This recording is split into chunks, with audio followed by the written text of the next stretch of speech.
It's ticklish business any way you look at it. Come on, we'll stick together.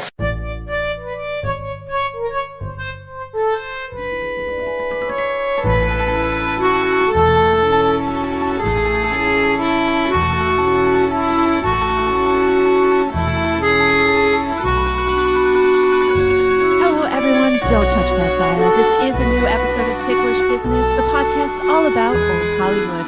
I'm your host for this episode, Emily Edwards. Though I'm not your usual voice, as Kristen couldn't join us this week, we are bringing you a voice that you are very familiar with to discuss this week's International Month installation, Jacques Demy's 1964 operetta classic, The Umbrellas of Cherbourg. Say hello again, everyone, to Samantha Richardson. Samantha, how are you? I'm great. How are you? Long time no speak.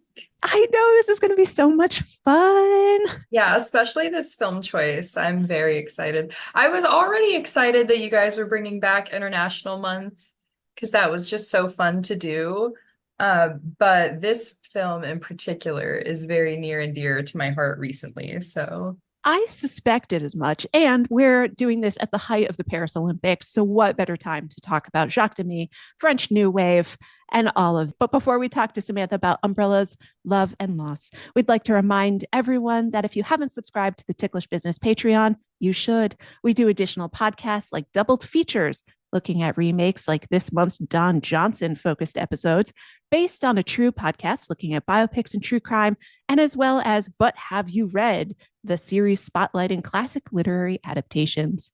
We'll be going on our second installment of Don Johnson Summer very soon. You don't want to miss it. We also give out regular care packages, host exclusive interviews, and let you guest on an episode. You can subscribe at just $1 a month at patreon.com/ticklishbiz. The link is in the show notes should you want to click on over and subscribe. And don't forget that Kristen and I are both authors. You can currently buy Kristen's book, But Have You Read the Book from TCM and Running Press, and my own Girl Friday mystery series, beginning with Viviana Valentine Gets Her Man, wherever you buy books.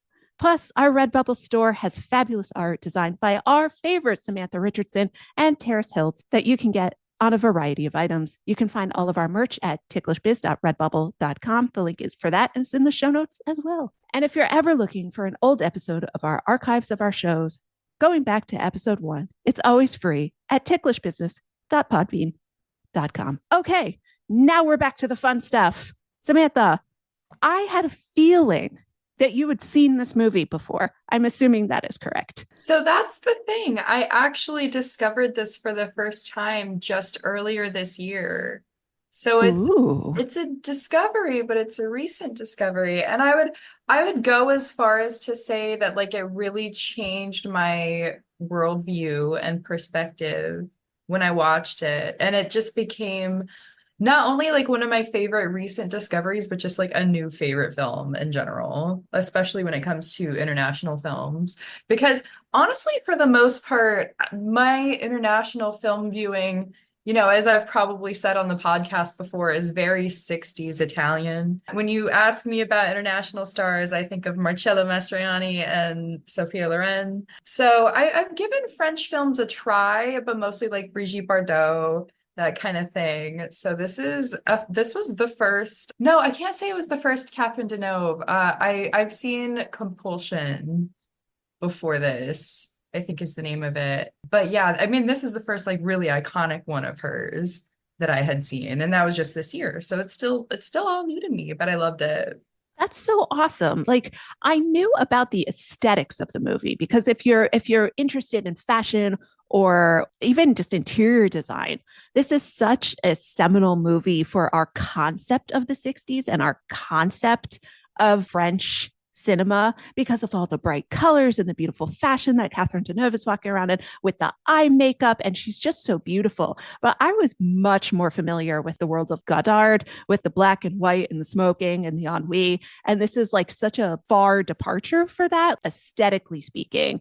And I just loved the experience of watching this. This was my first go around with it. And I went into it pretty blind and had no idea that it was an operetta. Like, I had no idea that they sung everything, which took a minute getting used to. Yeah, it definitely does. I knew going in that it would be all singing. Like, I try not to read too much before I start a movie, but it was one of the first things that I had read about it. I didn't expect it to be so seamless, to be honest. I think I'm a huge musical fan.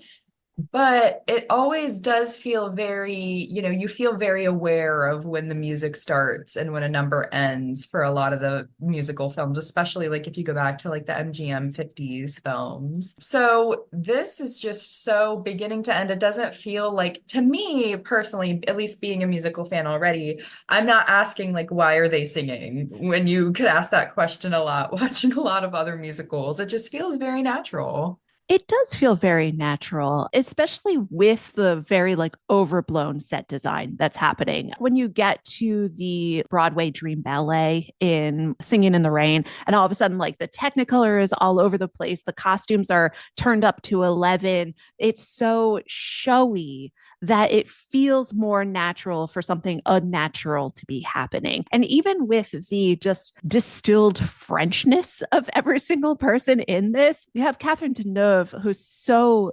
beautiful and perfectly French in this that it almost feels like Demy is playing with the idea of French romanticism and what romance and love actually means to French people, as opposed to just making a love story that involves singing and dancing. Does that make sense? Absolutely. Yeah, I don't feel like he was necessarily like setting out to create a musical. I think he just felt that this story would be best told through song.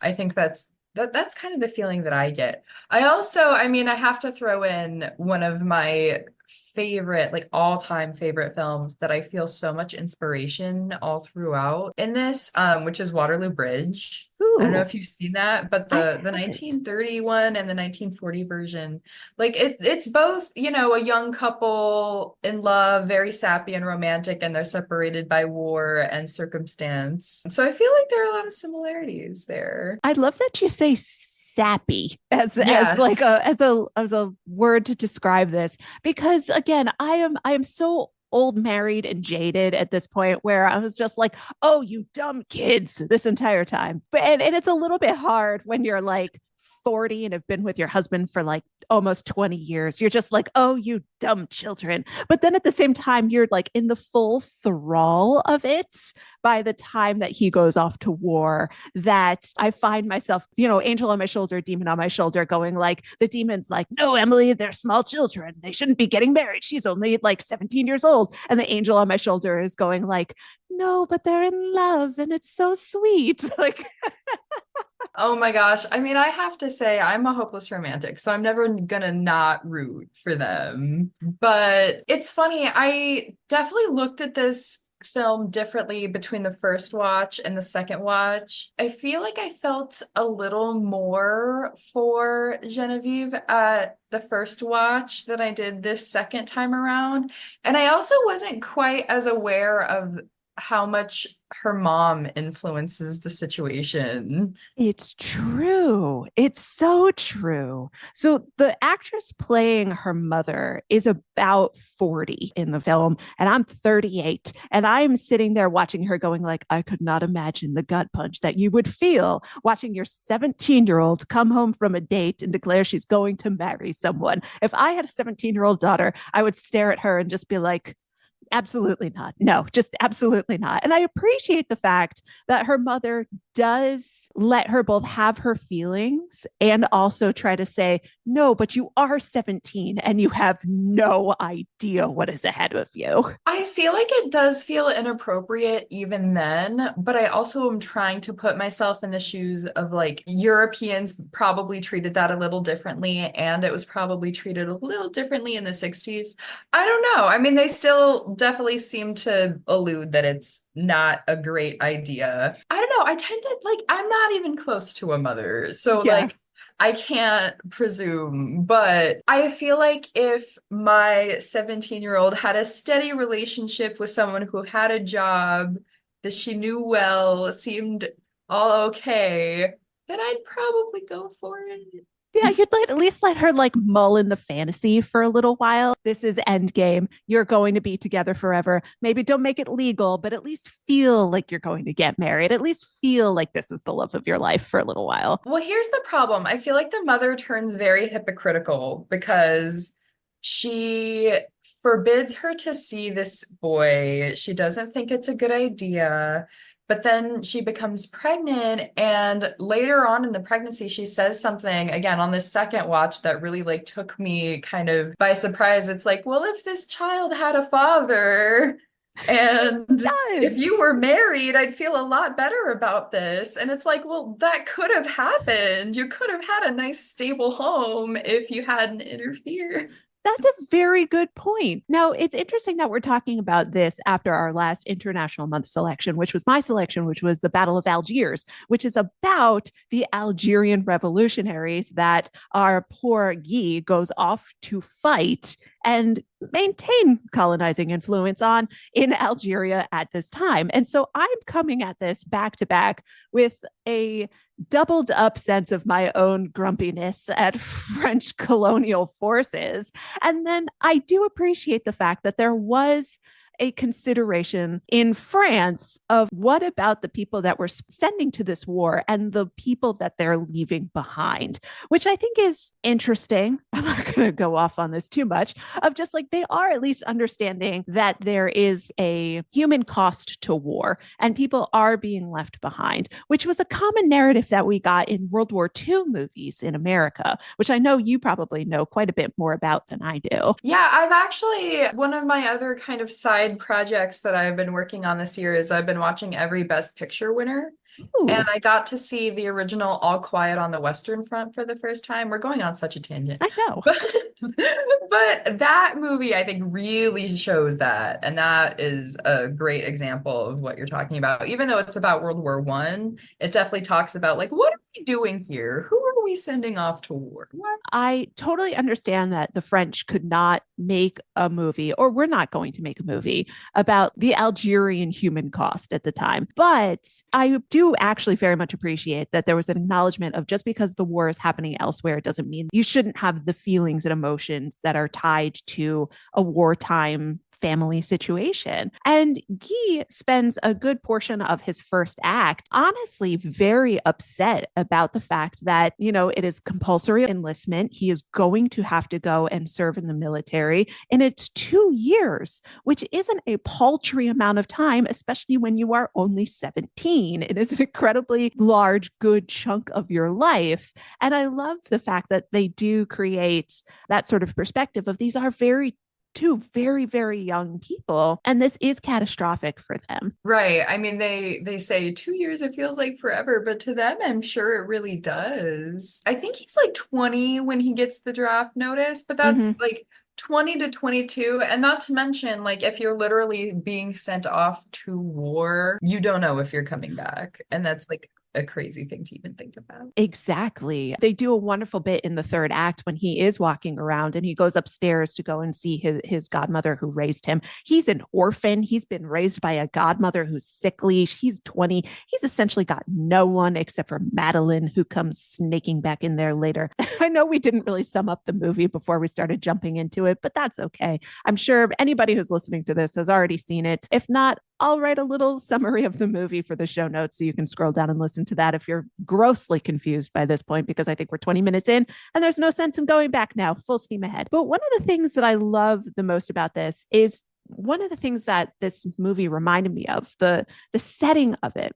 It reminded me very much of the 1950s era of Disney movies. You know, those bright, saturated colors. It reminded me of specifically Sleeping Beauty. And then at some point, Genevieve is actually called Sleeping Beauty. Someone makes a little dig at her and goes, what about Sleeping Beauty? And her voice is even like a Disney princess. But I really appreciated the fact that so much was done to underline the feeling of fairy tale nature of the love story in this.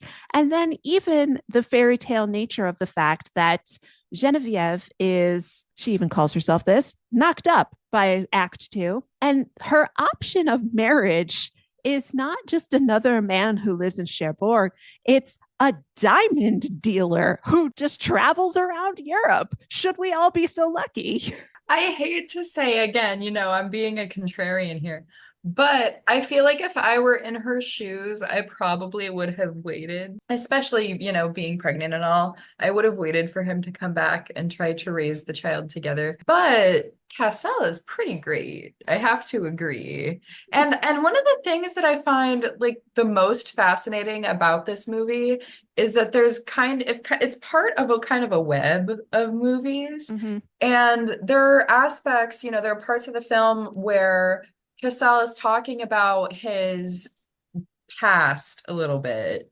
And he alludes to, I used to know a woman named Lola, and it took me forever to get over her. And he's actually referencing another French film called Lola from 1961. I haven't gone back and watched it, but now that I've watched this a second time, especially, I want to. But I love that it's part of a greater web of films and thoughts. It's very self-aware of Jacques Demy to say, that these are actors. That these are actors in a part telling a fictitious story. But in order to sort of blur that line a little bit, we are going to have Marc Michel, and his character's name is Roland Cassard. And he's just like, I'm going to acknowledge that you know me from this other movie, but also give this character an empathy that keeps him from looking like a 35-year-old man creeping on a pregnant 17-year-old. That's true. That's a really good point. And I do feel like he's very respectful about it, but it's kind of hard to sugarcoat that fact. That's for sure.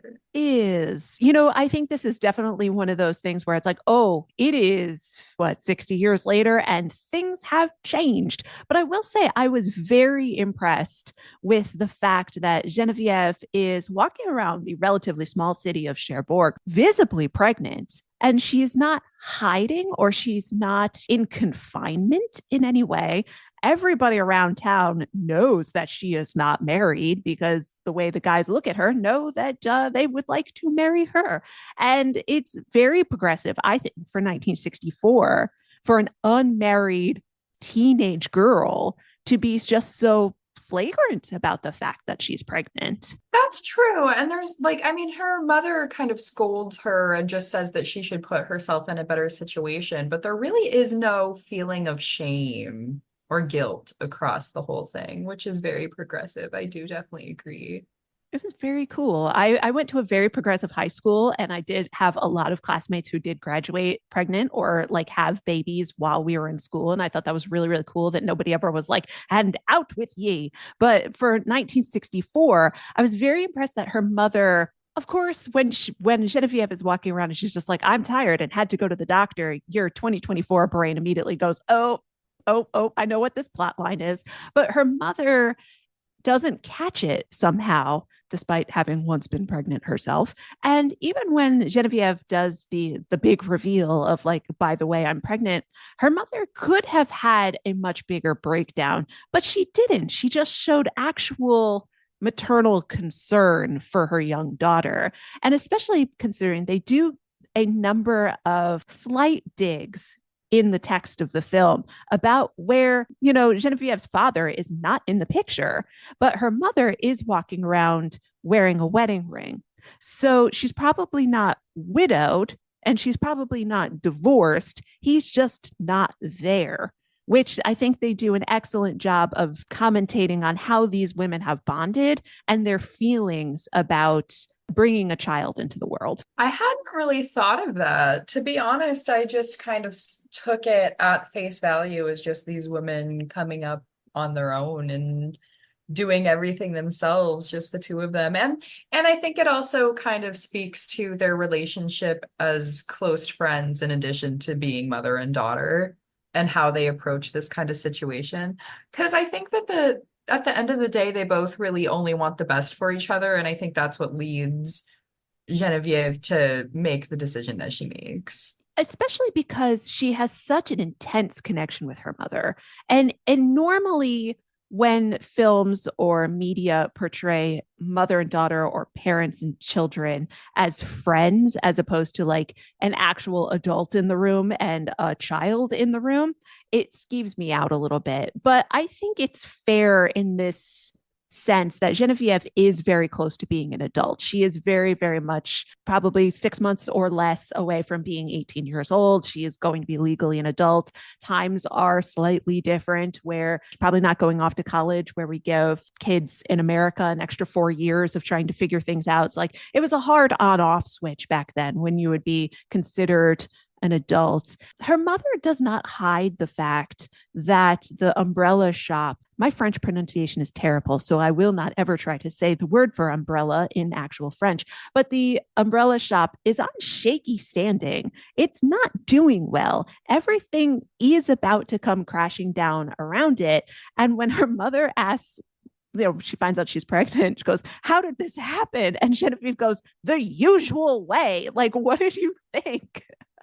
There is such a wonderful understanding of they all collectively understand how grave this is, but also they love each other and they're not going to turn their backs on one another. And I think that Genevieve also wants to get her mother out of the financial situation that she's in. I think that's one of the biggest driving forces behind the decision that she makes. Because otherwise, I mean, I personally would find it really hard to just move on from Guy in spite of, because I think that's another thing too. Like we could have foreseen this as a prequel to The Notebook, so to speak, and the parents could have just destroyed every letter that he sent, but she didn't. She said, "Here he is, he's sending you letters," and he wanted to know about the baby. He just couldn't do anything about it. It's so hard. It's really tragic. I think about it way too much. It is really tragic, especially because I think one of the things that the movie does very well, and it was probably my only time where I was really genuinely frustrated with the mother, is that Genevieve starts complaining that Guy is not sending as many letters, or they're just like, they're a little bit terse. They're not, as florid as they once were. And her mother never sits her down and explains, he's in war right now, honey. He doesn't have the time to be florid. The letters might be less frequent because, once again, he's trying not to die. You can let up on your expectations, but it is also very realistic for a 17-year-old in love. Like when my first boyfriend in college, we went off to winter break and he didn't write me like a letter for like an email for a week. I was like, oh my God, what's happening? Because I was 19 and stupid. And it's real. It's very real. I will say this second time that I watched, I had my husband watch with me because we hadn't seen it together the first time that I saw it. And that was exactly what he was saying. He was like yelling at the TV, like, he's at war. What are you doing? Exactly. Be a little more patient. It's 104 weeks of your life. Like, just let up. He's got bigger things to worry about. And then he comes back and he's got shrapnel in his knee. So you know that something bad has happened to this poor man. I think that's honestly, like, I adore this movie. To me, any day, anytime, it's a 5-star movie, but that's probably the one thing. And I think that that's also like another lesson to be learned about movies, though. I think that especially in the 1960s when the counterculture movement was starting to pick up speed, they didn't necessarily want a Hollywood ending, Unfortunately, everything just realistically can't play out that way. And I think that's kind of what they were trying to do here. And I think that juxtaposition with such a colorful fairy tale musical story is so beautiful in and of itself. I was going to say that I thought one thing that could help a little bit as far as like human emotions go is to give you a moment in Algeria where he is wishing he could write a letter but can't. But you are right, is that this movie is set up through the lens of the fairy tale life of living in Cherbourg. And there's no way to film fighting in Algeria through the lens of Technicolor Dreamscape. You can't do that. It's set up, though, the love that Genevieve will have to be enough. And the moral is that, unfortunately, sometimes it just isn't. Though I will say she seems pretty okay when she agrees to marry Mr. Cassard.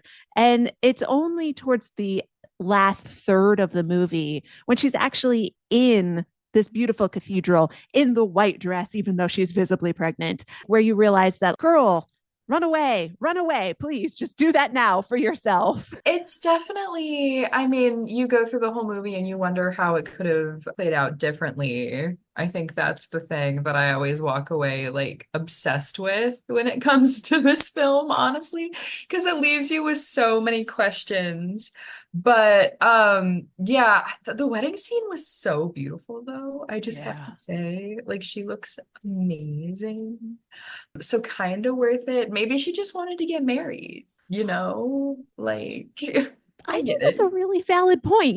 Kristen and I just did an episode with the director of the new Elizabeth Taylor, The Lost Tapes documentary. Have you become a Ticklish Biz patron yet? Well, you should. Just like Allie Moore, Amy Hart, Danny, David Floyd, Donna Hill, Gates, Jacob Haller, Jonathan Watkins, Krista Painter, Mick F., Rachel Clark, and Shawn Goodreau. Listen to episodes 48 hours early, watch exclusive video interviews, receive merch, and even guests on an episode. You also get access to bonus series like Based on a True Podcast, doubled features, and our latest series, But Have You Read? The Series.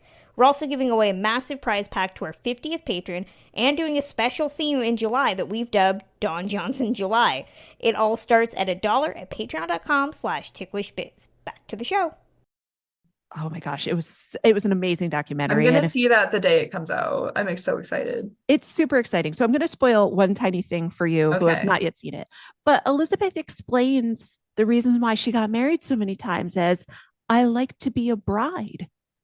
And I think that's a beautiful sort of thing to acknowledge about yourself, of just like the magic of your wedding date is so thoroughly instilled in you that the feeling of being a bride has its own magic. And if you are 17, 18 years old, the love of your life is gone and may not come back. You are uncertain about this pregnancy that you are carrying. You have no idea about, like what you're even going to name the baby that comes, like the idea of being like, and I'm going to forget it all for a day by being a bride is fairly evident in this movie, where she's just like, if I'm going to get married to this guy that I only tangentially know and have only played weird Easter games with by trying to find the bean and the king cake, like, fine, I'm going to have an over-the-top cathedral wedding and it's going to be great and it's going to look good in pictures and I'm going to have that at least. I think that is a good reason. And I think just, again, you have to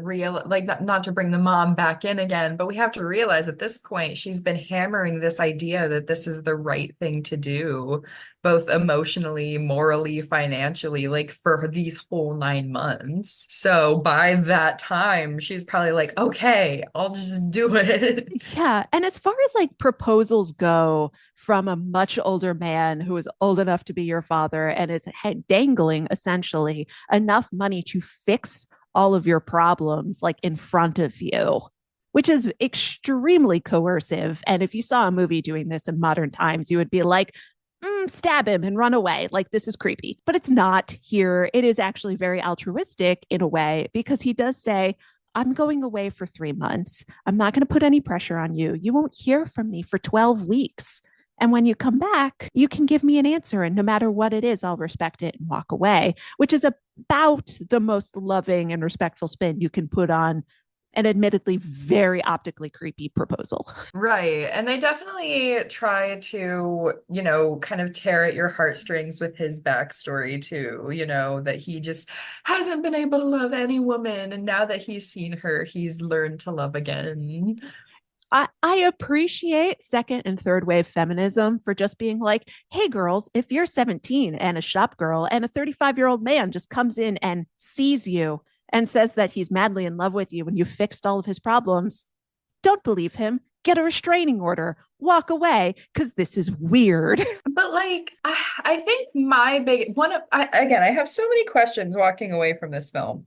But one of the questions that I have is like, what did Genevieve really want? She wanted love. Did she get that? Is she happy? Like, would she have been happier with Guy? Yeah. Would she have even been happier just being a single mom and desperately trying to make the umbrella store work with grandma? I think that's a really, really valid question of just like, did Genevieve actually get anything she wanted aside from being able to name her daughter Francoise?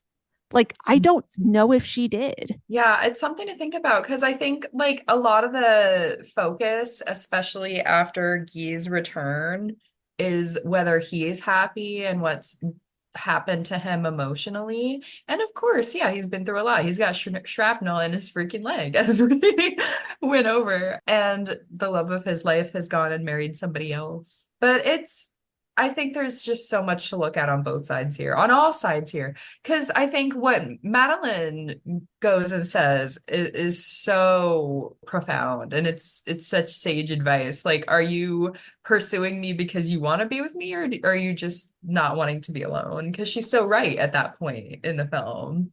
I think Madeline is such an incredibly adult character in a movie that is filled with a somewhat naive view of love. Even Genevieve's mother, even she just has a sort of naive view of, well, my husband isn't here. It's been really difficult. The idea that you're 17 and can even know your feelings, it has to be wrong. And that's a very naive view of love as well, of just saying, like, no, you're 17, you couldn't possibly know. And no, maybe I know plenty of people who have been together since high school and are happily married with children and are absolutely thrilled with their lives. So just because you meet young doesn't necessarily mean that it's a fly by night affair that shouldn't continue. But Madeline, you feel so bad for her when you first meet her. My God, you just like, girl, you can do better than pining after this boy. Like, truly, you're adorable. Taking care of his godmother is not going to be the solution that you think it is. Have a life that's your own. Yeah, I think that's kind of what I walk away with too. Like, I see that she obviously has feelings for Guy, but my biggest concern is that so much of her life is revolved around taking care of Elise. Like, and not to mention how when, she eventually does pass away, like how much it emotionally like wrecks her, because I think it's both realistic and sad that they just kind of find their way to each other after this tragedy. That's a delight. That is the correct way to put it. Like, I 100% agree with that. It's lovely and sad. And just both of these people could have had vastly different lives. And when Madeline comes back and Guy is just sort of like, won't you just like be with me? Like, I'm here. My other option is gone. And he says to her, I'll be all alone. Like, if you don't say yes. And I literally wrote down, that is not the pitch you think it is, Guy. That is not the way to a girl's heart. My God, that's a horrible reason to marry someone. Yeah, I mean, I honestly can't even say I was convinced by the time that they actually get together either. It's tough. It kind of also reminds me of the ending of Splendor in the Grass. Mm-hmm. Yeah. Like, they just kind of naturally progressed into what makes sense for their lives, but are they really happy? It's heartbreaking. Okay, so sad. It is. I got the impression by the end of the film that the film was much more positive towards Guy and his settling, as opposed to Genevieve's reasonable settling for marrying a wealthy man who can solve all of her problems. I definitely got the impression that Demi was much more inclined to say, well, Guy's life is more pure of heart, let's say, than Genevieve rolling away in this expensive car with her bouffant hairdo and dripping jewels. Like, I definitely got that there was like a cynicism towards her, but a more like holistic love towards Guy and his family. Did you feel that way too? There was definitely a lot more sympathy thrown his way, I think. Not only that, but like, we talk about what's morally great, and you have the whole scene with him and the prostitute. Yeah. Yeah. It's so morbid and so horrible, especially when she tells him her real name. Yeah. But you know, he's not the best of people here. Okay. Yeah. I'm also, again, watching this through like a 2024 perspective. And I'm just kind of like, sex work is work. She does what she has to do. But I understand that through like the lens of like 1964, he's committing like a major sort of like capital S Catholic sin here by going to a sex worker and finding his sorrows in the arm of a woman paid. And somehow that is just sort of like, a man's foibles. Whereas Genevieve going off and again, marrying a wealthy man is somehow like denigrating to her, where Yeah, it's seen as like she threw her whole life away, but we don't know the full. I think that's another one of the tragic parts of it is we don't know the full story because they definitely try to play it off that Guy is happy by the end of the film. Like, yeah, at the very least, he has a great wife and child, which ironically has the same freaking name. Oh my gosh. I love that little twist. It was so cute. She does go on and name their daughter Francoise like she promised when they were walking down the train tracks. And then he has a little boy named Francois, and it's so cute. And that little kid has the most adorable little like gas station jumpsuit and the little yellow rain slicker, and he goes off to look I at thought that was so funny. Oh my God, it's the cutest child in the history of cinema. It was just With so the matching adorable. hat. So cute. And then they go and have a little snowball fight because Christmas is coming up. And I didn't know it snowed in France like that, but why not? I'll take it because I don't know where geographically Cherbourg actually is. And it was just so cute. But I wish they had given us a moment where Genevieve was actually like happy with being a mom. Yeah. Or at least like seeing with him after the marriage and with the child and like what that looks like for them. I think another thing, like, because again, I think about this movie way too much. Like, I think about what happened after, like, a lot. Right? One of the other things that pops in my head is why didn't she and Roland have another child? I know. Like, why is that their only child? Because he seems so passionate about raising that child as his own. And it seems like there is a decent amount of chemistry by the time they actually get married. So I really wonder why that is. I have to throw in some trivia though, because I don't know if you were going to mention this. The two children at the end, little Francois on Genevieve's side is played by Jacques' young or adoptive daughter, Rosalie Varda, Agnes Varda's daughter. And she actually helped with the restoration of the film in 2013, which I thought was like a crazy, amazing full circle moment.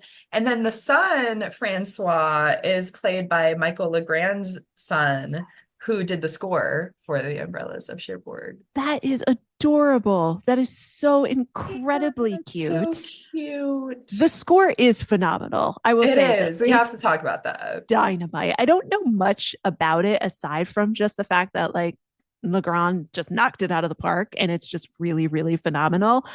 I'm sure it's one of those scores that is held up in the international community as like, look at music that so magically matches the picture. And I know that a number of the songs from the movie also went on to be like pretty big hits. I love collecting musicals on vinyl, and this is definitely like one of my newest, like I have to get this.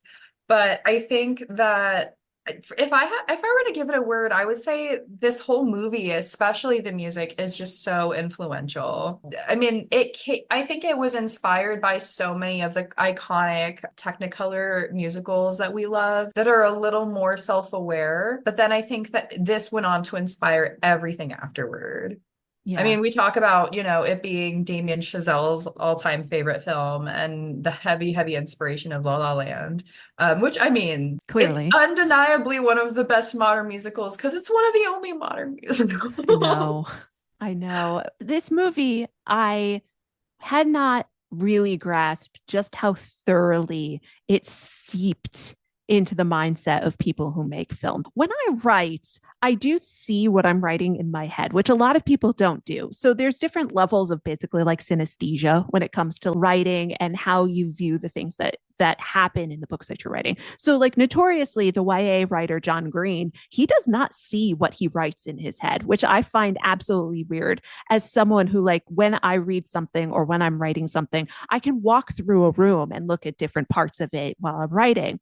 And so the fact that this movie has so thoroughly seeped into the brain space of people who make film for a living. And they think about like going into a shop, and it should have the same feeling as the umbrella store in Cherbourg and things like that. Or just the idea that costumes should be colorful and stand out, or whether or not it should be sunk against the background, or the coloring of the people and the color timing things that they used to have to do. It's just so interesting that this is one of the movies that taught people like Damien Chazelle and Greta Gerwig how a fantasy love story or something like that should look on screen. Imagine that kind of compliment coming at you as a director. I totally agree. I think the visuals are the most memorable thing to me.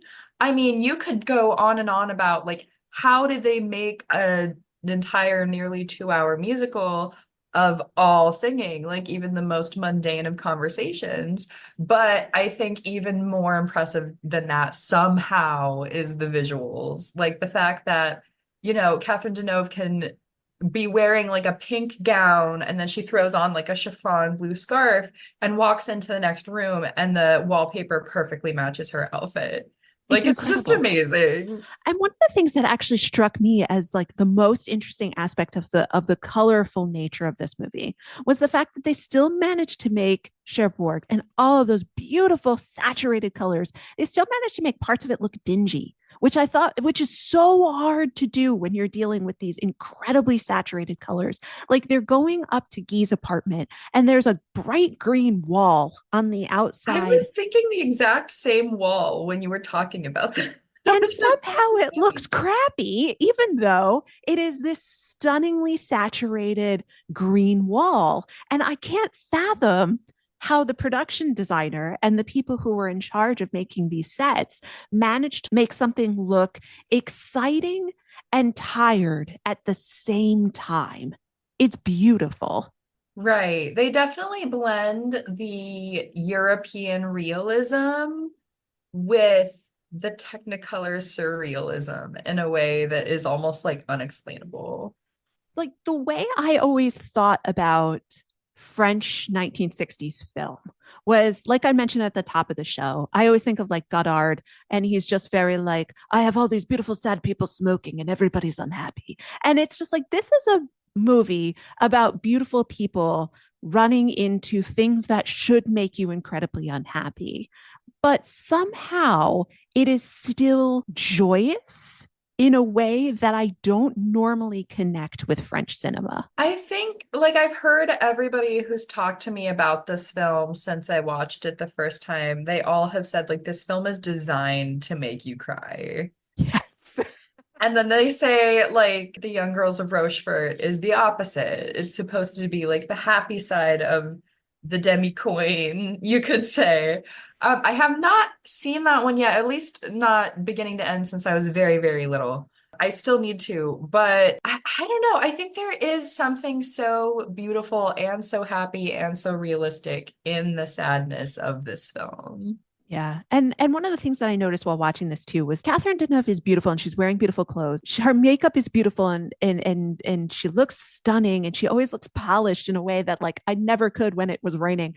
But none of the details are actually that far outside of what was realistic for women in the 1960s. She's wearing a beautiful dress, but it's similar to a dress that a normal woman in 1960 would wear to go out dancing. She's just Catherine Deneuve and in a movie, so she looks prettier in it than a normal human being would. She's just like immortally gorgeous. But they did such a wonderful job of making it just reality notched up, just a slightly out of grasp. And I think that's one of the reasons why the movie is so devastating. None of this is unrealistic for people in the 1950s when it's set, the 1960s when it's happening, because, you know, France was also involved in the Vietnam War, the French Indochina War, and in 2024, none of this is outside the realm of possibility for every single 17-year-old and 20-year-old in love. And it's a very deftly made realistic movie where everybody's singing their faces off. I think that's just the perfect summation right there. That's like all you need. I will say, I look at this film though, and there are certain scenes where I'm seeing what Catherine's wearing, and I'm like, oh my God, why do they not make that anymore? No, I know. Like, there's this pink dress that she wears in the scene with her and Guy when they're dancing, and I'm just like obsessed with it. She's so cute. She really is. One of the things too that I thought was so crazy is that in the beginning on this watch, I noticed that Guy opens his locker in the mechanic's place, and there's a picture of Marilyn from the 60s. Yeah. So it's like I feel like there's that real comparison there. She's almost like taking on the torch. Yeah. Yeah. This movie Use an is Olympics reference. well done, well done, well done. Like, obviously, we are not alone in believing that this is like a flawless movie that is absolutely perfect and one of the greatest movies ever made. It won the Prix Louis de Luc in 1963, the Palme d'Or at the 1964 Cannes Film Festival, the Critics' Prize for Best Film by the French Syndicate of Film Critics. It was nominated for the Academy Award for Best Foreign Language Film at the 37th Annual Academy Awards in 1965. And then the next year, it was nominated for 4 more Academy Awards. I don't really know how that works. Best Song, Best Original Score, and Best Screenplay written directly for the screen. I'm assuming, Samantha, you know who beat it out for the Best Foreign Language Film. I was going to mention that, actually. I do. And here's the thing. It was beaten out, I believe, by Yesterday, Today, and Tomorrow. Indeed it was. Which is like one of, if not my favorite Sophia Loren films. However, I would even like being such a Sophia Loren fan and admiring her work as much as I do. And there are so many movies she should have won Oscars for, in addition to Two Women, if we're being real. But I think Umbrellas is better. I do. And I know that's shocking to say as a Sophia fan. I love Sophia more, like, I mean, they're both going in my cookbook, ideally, crossing fingers. But I love Sophia more. Like, I've just always been so inspired by her. So, but to say, like, this movie is just objectively better. It's just, I mean, I think it just appeals to me personally because I love and I love musicals and I love Technicolor and the use of color and art in cinema. Yeah. So this checks all my boxes. And Guy is hot. Guy is really handsome. Guy is really handsome. I also am inclined to like Italian culture more than French culture. You know how there are people who are like, France, it's where my heart belongs. I've never been there, but I've always wanted to go and I love everything French. I'm much more inclined to like things that are like more Italian. And so like, I'm kind of with you that like normally speaking, Italian cinema speaks to me a little bit more than French cinema does. But this movie is amazing. And I'm actually just like honest to God shocked that it didn't win when it was nominated for Best Foreign Language Film. I definitely agree. And I'm amazed that it wasn't nominated for more, in more categories, because I believe that Sophia Loren was nominated for an acting role that year too. I believe she was. So it's like, what's going on? Where's our nomination for Catherine? Like, did she have to come over and start doing English language cinema in order for anybody to give her any sort of props? Though, she has time now. That's true. Has time. I know. I know. I just saw, like, I was looking up Catherine and what she was up to just in research for this. And just a couple days ago, she did like a handprint ceremony in France for like one of their film festivals. How cool is that? I know. It was like a little mini version of Grauman's, and the concrete slab that she used must have been like this big, like the size of an A4 piece of paper. Yeah, literally. But it was so adorable. I just love that she's still around. I love that she's still doing things. Fun fact, the woman who played her mother, an actress named Anne Vernon, also still alive, not working, but she is 100 years old. I had no idea. I know. So cool. So that's amazing. And then oh gosh, the pronunciation is gonna get me, but I know. Castelnuova, he did pass away 2021, I believe. Oh, but still, that's a long way to go. Long run, very long run. And I have to say, like, this definitely inspires me to branch out into more French cinema, because like I said, my real only experience with French cinema other than this film is Brigitte Bardot and her work, and I love it. I'm obsessed with it. But Catherine is kind of opening up like a whole other world for me. Being such a Grace Kelly fan, I feel like they're very comparable. I would have to agree. I'm really excited to watch more of Demy's his trilogy, his sort of like Right. Lola, this and sisters, and just sort of like immerse myself in this viewpoint of French cinema. I also have to mention for Summer Under the Stars next month too. I have never seen a Jean-Paul Belmondo film, Me not even neither. Breathless. So that's another thing that I definitely plan to start fixing next month. I had the poster of Breathless on my wall until the house Really? burned down and I lost it, but I've never actually seen it. I'm that guy. I had the poster, but I'd never seen the movie. I mean, I saw the pictures for it and they're adorable, so I totally Yeah. understand. Yeah, I haven't seen anything of his, and he's getting his whole day next month. So Hooray. definitely a good chance to discover more French cinema. Exactly. So, Samantha, before we go into our ending spiel, do you have any final thoughts on the Umbrellas of Cherbourg? Oh gosh, I mean, we always go into like, would we recommend this film? This you have to see it. You have to see it at some point in your life. Like, I think it will probably change your perspective on just how films can be made. Like, because I think that's definitely one of the things that I was just blown away by like the fact that he would even try to do this and the fact that it just goes off without a hitch. It's amazing. It's heartbreaking. You're going to walk away with a billion unanswered questions, but it's also worth it. It's all worth Absolutely. Absolutely. I completely agree. I am normally someone who backs away from saying something is a perfect movie. I always want to go like, "Oh, I wish this had happened. Oh, I wish this had happened." That's just like a writer brain and how you look at how stories are constructed.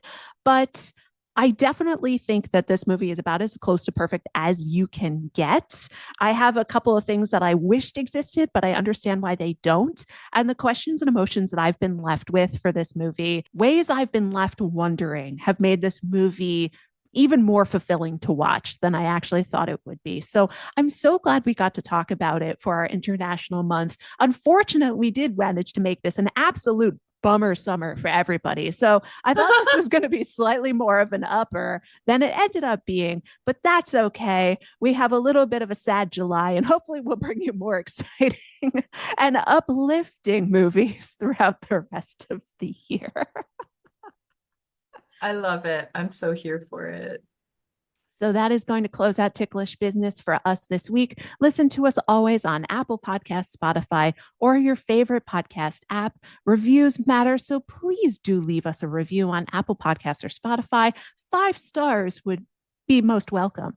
You can follow the podcast on Twitter/X at ticklish_biz, B-I-Z, as well as on Facebook, Instagram, and TikTok at ticklishbiz, no underscore.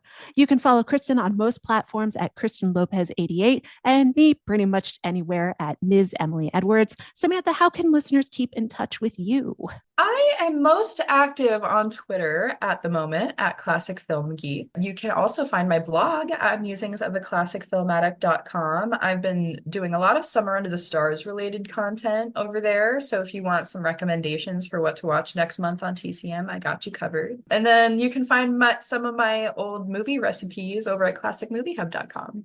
That's awesome. I need to find some of those and cook some inspired meals because I am at the summer doldrums when I'm just like, I don't want to eat. All I want to do is eat cereal because it's too hot to cook. So. There's cold stuff. Just ask me. Like literally, just be like, "Hey, is there a Barbara Stanwyck recipe?" And I'll get you. I got you covered. You know how much I love Babs. That's fantastic. I was just pulling a hat out of thin air that you might like, but anybody. Phenomenal. I make Katharine Hepburn's brownies all the time. I know They're she so has great. they're the best brownies in the world, honestly. And I know she probably never cooked them because I cannot ever imagine Katharine Hepburn cooking, but they're delicious. I don't know. See, I'm very close with a Katharine Hepburn expert, and she insists that it's real. Don't tell me She that. has the OG recipe. Like That's I don't want to say the handwritten one, if I'm not mistaken. That's the coolest. She's the greatest. She's just like the best Katharine Hepburn expert. You could ask her anything about Katharine and she's gonna know. That is so cool. I'm begging her to write a book. I'm like, you need to put this down on paper, because like other than her, nobody's written a good book about her. Thank you. So if you do want to help us write books, you can head on over to Patreon. It keeps the lights on at Ticklish Biz HQ, and you can give us chances to do new things like more of our Don Johnson summer and help us read the books that we do for But Have You Read? So become a subscriber and show your support on patreon.com/TicklishBiz. We will return with a new episode very, very soon. See you then.